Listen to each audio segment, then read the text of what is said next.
الحمد للہ وکفا وسلام علی عبادہ الذین اصطفیٰ اما بعد فاعوذ باللہ من الشیطان الرجیم بسم اللہ الرحمن الرحیم رب اشرح لی صدری ویسر لی امری واحلل عقدۃ من لسانی یفقہوا قولی رب زدنی علما رب زدنی علما رب زدنی علما۔ میرے تمام عزیز مسلمان بہن بھائیوں، السلام علیکم۔ ہمارے پیارے نبی محمد صلی اللہ علیہ وسلم نے فرمایا ہے کہ تمام مسلمان ایک جسم کی مانند ہے۔ جسم کے کسی بھی حصے میں تکلیف ہوتی ہے تو جس طرح اس کے تمام جسم میں درد محسوس ہوتا ہے، اسی طرح اگر کسی ایک مسلمان کو تکلیف پہنچائی جائے تو دوسرے تمام مسلمان بھائی اس درد کو محسوس کرتے ہیں۔ آپ اگر اس بات پہ ذرا سا بھی غور کریں تو یہ کتنی گہری بات ہے۔ آپ کے سر میں درد ہے، آپ اس سر کے درد سے بے چین ہیں، آپ کے بازو میں درد ہے، پیر میں درد ہے، آپ کی پیٹھ میں درد ہے، کہیں بھی آپ تکلیف محسوس کر رہے ہیں، کسی طرح کی بھی بیماری محسوس کر رہے ہیں تو آپ کا پورا جسم اس سے متاثر ہوتا ہے۔ تو بہنیں ایسے ہی اگر کسی ایک مسلمان کو کوئی تکلیف پہنچتی ہے تو اس کے ذریعے تمام مسلمان تک وہ تکلیف پہنچ جاتی ہے۔ یعنی ہمیں اس کو محسوس کرنا چاہیے۔ بات صرف اتنی ہے کہ ہم اس کو محسوس نہیں کرتے، ہمیں اس کی پرواہ نہیں ہوتی۔ کیا ہم اپنے جسم کی پرواہ چھوڑ سکتے ہیں؟ کیا ہم اس کو نظر انداز کرتے ہیں؟ اگر ہمارے بازو میں درد ہو رہا ہے تو ہم بڑی تیز رفتاری کے ساتھ اپنے سارے دوسرے کام کرتے جائیں گے، دوڑ بھاگ کرتے جائیں گے، کہیں نہ کہیں تکلیف محسوس ہوگی، پورا جسم متاثر ہوگا۔ اسی طرح اللہ رب العزت اپنی کتاب میں فرماتا ہے کہ اگر دو گروہ آپس میں لڑیں تو ان دو گروہ میں سے جو گروہ حق پہ ہو اس کا ساتھ دو، ان کے ساتھ مل کے لڑو، اور جب تک دوسرا گروہ راست پہ نہ آ جائے اس وقت تک ان سے لڑو اور ان سے مقابلہ کرو، اور ان کو اور اپنے جو انصاف کے اوپر جو گروہ ہے اس کا ہر ممکن اپنا اس کے ساتھ رہو۔ اس کو چھوڑ کے تماشا نہیں دیکھو، اس کا تماشا نہ بناؤ دنیا میں۔ اگر کوئی طاقتور ہے اور کسی کمزور کو دبا رہا ہے، مار رہا ہے، تکلیف پہنچا رہا ہے تو ہر مسلمان کا فریضہ بنتا ہے، ہر مسلمان کا فریضہ بنتا ہے کہ اس کا ساتھ دے۔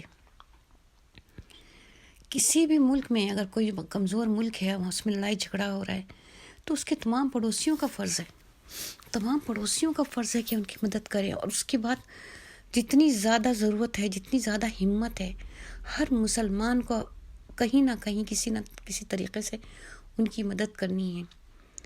اور صرف مسلمان کیا، دوسرے دنیا کے تمام مذہب، کوئی مذہب جو ہے نا نفرت اور دشمنی نہیں سکھاتا۔ ہر مذہب کی تعلیمات یہی ہے کہ سچائی پہ چلو، نیک راستے پہ چلو۔ تو اگر وہ سب منہ بند کرے بیٹھے ہیں، ان کے اپنے اپنے مفادات ہیں، تو کیا ہم بھی ایسی کریں گے؟ اس وقت جو ایک مہینے سے زیادہ ہو گیا مسلسل فلسطین پہ بمباری جاری ہے، کیا آپ لوگوں کا احساس نہیں ہے؟ کیا لڑائی جنگی اسی طرح ہوتی ہیں؟ جنگی تو میدان جنگ میں ہوتی ہے نا۔ ایک گروہ دوسرے گروہ سے لڑنے کی بات کی گئی ہے، یہ تو نہیں کہا گیا کہ ملیا میٹ کر دو۔ اگر دوسرا گروہ یہ سمجھ رہا ہے کہ ہم انصاف پر ہیں، ہم صحیح راستے پہ ہیں اور ہم ان سے لڑنا ہے، تو کیا اس کا مقصد یہ ہے کہ تم ان کے بچوں کو مار دو، بموں سے جھلسا دو؟ فلسطین میں اس وقت جو کچھ ہو رہا ہے ناقابل برداشت ہے۔ جو ظلم وہ سہ رہے ہیں، اس سے ایک مسلمان کو جواب دینا پڑے گا۔ کیا مسلمان اتنے کمزور، اتنے بودھے ہو چکے ہیں؟ کیا ہم اپنے بھائیوں کی مدد نہیں کر سکتے؟ کیا ہم ان کے ہاتھ توڑ نہیں سکتے؟ کیا ہم ان کے ہاتھ روک نہیں سکتے؟ اقوام متحدہ کس لیے بنی ہے؟ کیا ہم اپنا بات لے کے نہیں جا سکتے؟ ہم دنیا کے سامنے اپنا ایجنڈا پیش نہیں کر سکتے؟ ظلم کی ایک داستان ہے جو دہرائی جا رہی ہے۔ کیا اسلام کی 1400 سالہ تاریخ میں کبھی ایسا ظلم ہوا ہے؟ کسی بھی واقعے کو یاد کر لیں، جس وقت محمد صلی اللہ علیہ وسلم جو دین کا پیغام لے کے باہر نکلے اور لوگوں کو پیغام دیا، لوگوں نے انہیں تکلیف پہنچائی، لوگوں نے ان کے ساتھیوں کو تکلیف پہنچائی، لیکن کیا وہ دور ایسا تھا جب معصوم بچوں کو آدھے سے کاٹ دیا جاتا تھا، بموں سے جھلسا دیا جاتا تھا؟ کیا اتنی اذیت دے دے کے مارا جاتا تھا؟ اتنے جنگلی اور وحشی جن کو کہا گیا کہ جن کے پاس تعلیم نہیں تھی، تربیت نہیں تھی، ان کے پاس کوئی کتاب نہیں تھی، کوئی راستہ نہیں تھا، ان لوگوں نے بھی ایسی گھٹی حرکتیں نہیں کی جو آج یہ گھٹیا اور نیچ حرکتیں ہو رہی ہیں۔ یہ کون سا انصاف ہے، کون سی تمیز، کون سی تہذیب ہے؟ یہ جو قومیں ہیومن رائٹس کی بات کرتی ہیں، یہ کیا ہیومن رائٹس صرف غریب ملکوں کو دبانے کے لیے، کمزوروں کو دبانے کے لیے، برباد کرنے کے لیے؟ کہاں گئی ہیں دنیا کی ساری ہیومن رائٹس کی تنظیمیں؟ کیوں منہ پہ تالے لگے ہوئے ہیں؟ افسوس ہے اس مسلمانوں پہ، اگر حکمراں بزدل ہیں، اگر حکمراں اپنے اقتدار کے نشے میں چور ہیں، تو عوام کو اتنا خوش نہیں ہو سکتا، عوام نہیں کھڑی ہو سکتی؟ خدا را اپنے مقصد کے لیے آگے بڑھیں۔ جان تو جانی ہے، ایک دن موت کا تو وقت مقرر ہے، موت اپنے وقت پہ آئے گی، موت کبھی بھی نہیں رکے گی۔ اگر اللہ تعالیٰ نے آپ کے نصیب میں کوئی وحشت ناک موت لکھی ہے، کوئی خراب موت لکھی ہے، تو آپ کیا بچ جائیں گے؟ آپ کبھی نہیں اس سے بچ سکیں گے۔ تو آپ کیوں نہیں آگے بڑھتے؟ آپ کیوں نہیں ان کی مدد کرتے؟ معصوم بچے جو ہیں، جس طرح سے ان کی اذیتناک تصویریں آتی ہیں، جیسے ویڈیوز آتی ہیں، ان کو دیکھ کے انسانی کلیجہ پھٹ جاتا ہے۔ اور اتنے بدمست ہیں، اتنے مسلمان جو ہیں بے حس ہیں۔ کوئی سوشل میڈیا کا کوئی چینل اٹھا کے دیکھ لو، کپڑوں کی خریداری ہو رہی ہے، میک اپ کا سامان بک رہا ہے، ہنسی مذاق ہو رہا ہے، بس کسی درد مند نے کوئی ویڈیو بھیج دی، کوئی تصویر بھیج دی، چند جملے لکھ دیے اور اس پہ ہا ہو مچ گیا، دیٹس اٹ۔ پھر وہی ان کی تفریح ہے، وہی مذاق ہے، وہی فلمیں ہیں، وہی ڈرامے ہیں، وہی ناچ گانے ہیں۔ تو آپ کیا سمجھ رہے ہیں کہ یہ آگ آپ تک نہیں پہنچے گی؟ ایک دن وقت آئے گا کہ یہ آگ آپ تک پہنچے گی، آپ بھی اس میں ملوث ہوں گے۔ آپ ڈریں گے، آپ دبیں گے، آپ کو ایسے ہی ڈرایا جائے گا، ایسے ہی دبایا جائے گا۔ خدا کے لیے اٹھیں، کھڑے ہوں، سمجھائیں لوگوں کو، ان کو صحیح راستہ دکھائیں۔ کیا قصور ہے اس کا؟ کیا مسجد اقصیٰ کی تاریخ آپ نے نہیں پڑھی؟ یہ وہی مسجد اقصیٰ ہے، یہ وہی فلسطین ہے جو تمام پیغمبروں کا مسکن ہے۔ یہ وہی مسجد اقصیٰ ہے، یہ وہی زمین ہے جہاں محمد صلی اللہ علیہ وسلم کو راتوں رات پہنچایا گیا تھا۔ یہ وہ مسجد ہے جہاں محمد صلی اللہ علیہ وسلم نے کی اقتداء میں 1,24,000 پیغمبروں نے نماز ادا کی تھی، اور پھر وہاں سے براق پہ معراج کے سفر پہ تشریف لے گئے تھے۔ ویسے تو ہم بہت شور مچاتے ہیں، بس شب معراج آ گئی تو اب اس میں آپ کو چراغاں کرنا ہے، تو یہ کرنا ہے، تو وہ کرنا ہے۔ آپ یہ سب یاد رکھتے ہیں، آپ یہ سب یہ یاد نہیں رکھتے کہ کیا ہوا تھا شب معراج میں؟ وہ کون سا دن تھا، وہ کون سی سات تھی جب محمد صلی اللہ علیہ وسلم جو تھے کہاں سے تشریف لے گئے تھے؟ محمد صلی اللہ علیہ وسلم نے راتوں رات مکہ سے لے کر مسجد اقصیٰ کا سفر کیا تھا۔ یہ دنیا میں اللہ کا دوسرا گھر ہے مسجد اقصیٰ۔ پہلا گھر جو تھا خانہ کعبہ تھا، جس سے سب سے پہلے حضرت جبرائیل علیہ السلام نے فرشتوں کے ساتھ آ کے اس کی بنیاد رکھی تھی۔ اس کے بعد مسجد اقصیٰ آباد کی گئی تھی۔ اس کی بھی آبادی حضرت جبرائیل علیہ السلام نے بنیاد رکھی کی تھی، اور اس کے بعد پھر وقفوں سے اس کو بنایا گیا، لیکن صحیح طریقے سے پھر حضرت داؤد نے اس کو بنانے کی کوشش کی، لیکن ان کے انتقال کے بعد جو مکمل طریقے سے کام ہوا وہ حضرت سلیمان علیہ السلام کے زمانے میں ہوا۔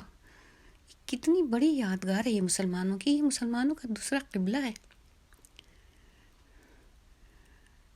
یہ 3 مسجدیں ہیں جن کی زیارت کا حکم ہے۔ ہر مسلمان بڑی بڑی شاندار مسجدیں جا کے وہاں تفریح کرنے جاتے ہیں، سلطنت عثمانیہ کی مسجد دیکھنے جاتے ہیں، اس کے لیے روتے ہیں، بڑی بڑی شاندار محل نما مسجدیں تیار کر لی ہیں، لیکن مسجد اقصیٰ کا کوئی ذکر نہیں، بس صرف کتابوں تک رہ گیا ہے، صرف قصے کہانی بن گئی ہے۔ یہ مقدس جگہ تمہاری ہے مسلمانوں، اس کی حفاظت کرو، اللہ سے ڈرو۔ یہ زندگی اللہ ہی کی دی ہوئی ہے، اللہ کو بچانا ہوگا، وہ ہر حال میں بچائے گا، اور موت جہاں لکھی جیسی لکھی ویسی آ جائے گی۔ کیوں آپ لوگوں کے خون اتنے ٹھنڈے پڑ گئے؟ کیوں آپ کو جوش نہیں ہوتا؟ کیوں نہیں آپ کا دل روتا؟ صرف زبانی جمع خرچہ، پھر وہی اپنی کاریں ہیں، باہر ہیں، اپنی زندگی کی عیشیں، ہوٹلنگ ہے، بس اچھے سے اچھا لباس پہن لو، اچھے سے اچھا کھا لو، اور میرے بچے پڑھ لیں، میرے بچے دنیا کی فلاں نمبر 1 یونیورسٹی میں جا کے ڈگری لے آئیں، میری اولادیں جو ہیں بڑی بڑی جاب پر قابض ہو جائیں، عہدے مل جائیں، حکمراں جو ہیں اپنی عیاشی میں لگے ہوئے۔ پاکستان کی فوج کہاں سو رہی ہے؟ دنیا کی سب سے بڑی اسلامی فوج، بم بنانے کا اعزاز، ایٹمی طاقت۔ میرا کہنے کا مقصد یہ نہیں کہ اللہ نہ کرے کبھی کوئی ملک اتنی غلط حرکت کرے کہ وہ جا کے ایٹمی بموں کا استعمال کرے، اور یہ ہمارا اسلام دین کبھی ایسی بے ایمانہ حرکت نہیں سکھاتا۔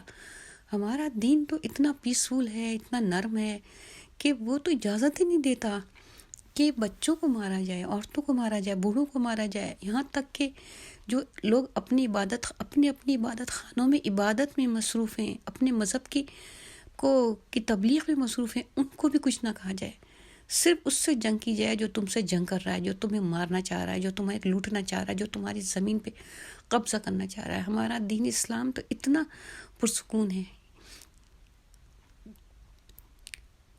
تو پھر یہ کیسی خاموشی ہے؟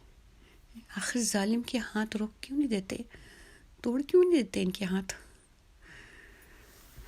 کاش کہ آپ لوگوں کے دل میں میری بات اتر جائے۔ ملت کے نوجوانوں سنو، مسجد اقصی تمہیں بلا رہی ہے، سرزمین فلسطین جو ہے تمہارے قدموں کے نشان تک رہی ہے، یہ وہ زمین ہے جہاں حشر کا میدان برپا ہوگا۔ کس منہ سے جاؤ گے قبروں سے اٹھ کے اس سرزمین پہ جس زمین کی دفاع کے لیے تم نے کچھ نہیں کیا؟ وآخر دعوانا الحمدللہ رب العالمین، آمین ثم آمین۔